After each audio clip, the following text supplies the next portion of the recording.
स्वस्थ होंगे, अच्छे होंगे। आज मैं आपसे एक ऐसा सवाल पूछना चाहता हूँ, क्या आज के समय में मेहनत सच में सुरक्षित है?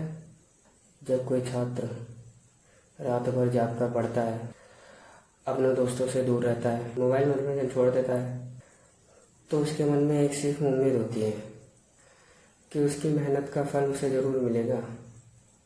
लेकिन जब हम पेपर लीक, नकल और भ्रष्टाचार की खबरें सुनते हैं तो कई छात्रों के मन में डर पैदा होता है। उन्हें लगता है कि क्या मेरी मेहनत पर्याप्त है? दोस्तों, सोचिए उस छात्र के बारे में जिसके माता पिता अपनी ज़रूरतें कम कर देते हैं ताकि उसका फॉर्म भर सके। कोई पिता ओवर टाइम करता है, कोई माँ अपनी इच्छा छोड़ देती है ताकि उसके बच्चे का भविष्य बेहतर बन सके। जब एक छात्र पढ़ता है तो सिर्फ उसका सपना नहीं चलता, उसके साथ पूरे परिवार की उम्मीदें भी चलती हैं। इसलिए शिक्षा सिर्फ परीक्षा का विषय नहीं है, यह विश्वास का विषय है। एक छात्र की कॉपी में सिर्फ उत्तर नहीं लिखे होते, उसमें कई वर्षों की मेहनत, त्याग और उम्मीद भी लिखी होती है। दोस्तों, भ्रष्टाचार सिर्फ पैसे का नुकसान नहीं करता, यह लोगों के भविष्य को भी चोट पहुंचाता है।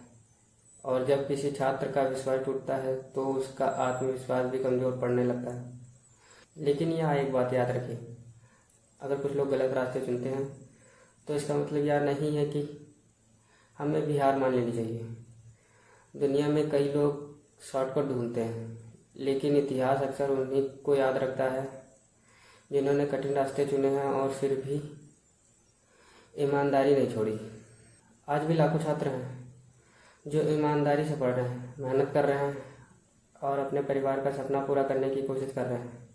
अगर व्यवस्था में कोई कमी है तो उसे सुधारने की जिम्मेदारी समाज की है, लेकिन अपने सपनों को छोड़ देना उसका समाधान नहीं है।